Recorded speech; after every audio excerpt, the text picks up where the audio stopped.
भाषा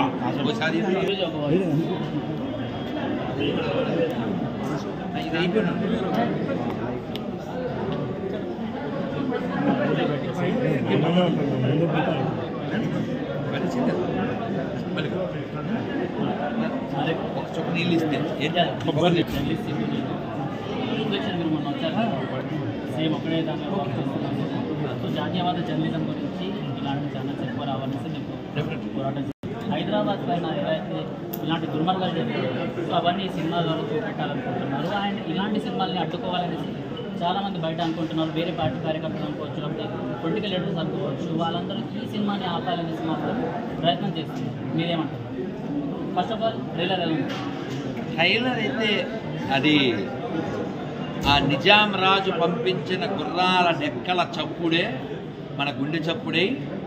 అప్పుడు అనుభవించిన ఇది కథ కాదు, ఇది తెలంగాణ తల్లుల వ్యధ, కన్నీటి వ్యధ. ఇట్స్ నాట్ జస్ట్ కథ. గట్స్ ఉన్నటువంటి గూడూరు నారాయణ రెడ్డి గారు బెస్ట్గా చేసిన ఫస్ట్ మూవీ. దీన్ని హిట్ చేయడం మనకి మస్ట్, లేకపోతే we are not equal to even just. ఎందుకంటే ఆయన ధైర్యం చేసి జస్ట్ కమర్షియల్గా ధనం కోసం తీసింది కాదు. గతం అనేది మర్చిపోకూడదు, అది పునరావృత్తి కాకూడదని తీసినటువంటిది. అలాగే ఇందాక ఒక పాయింట్ చెప్పారు, దీన్ని అడ్డుకోవాలనో ఇది ఇంకోటనో ఇంకోటి.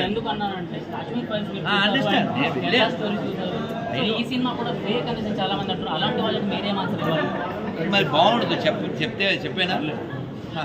అది ఫేక్ అంటే వాడి దిగుద్ది మేకు, వాడు పోరం పోకు, వాడికి చెప్పు నువ్వు రాకు. బికాజ్ ఇదే క్రాక్. ఎందుకంటే ఇది గతము ఎప్పుడో 1000 క్రితం, 10,000 సంవత్సరాల క్రితం కాదు, just not even 70 years almost.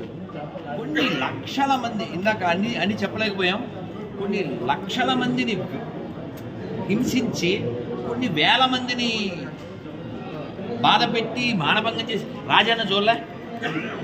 ఇదే కదా, ఇదే వ్యధ, ఇదే కదా ఇంకో రూపంలో. కాబట్టి ఇది పర్టిక్యులర్ రజాకాస్ గురించి అందరికీ దేశమంతా స్వాతంత్రం వచ్చి తెలంగాణకి స్వాతంత్రం రాలేదే. దేశమంతా ఆగస్టు 15 జరుపుకుంటుంది, ఇక్కడ జరుపుకోవడానికి లేదే. ఎందుకంటే పాకిస్తానీ తొత్తులు, తుర్కిస్తాన్ చేద్దాం అనుకునే వాళ్ళు, వాళ్ళతో పొత్తులు.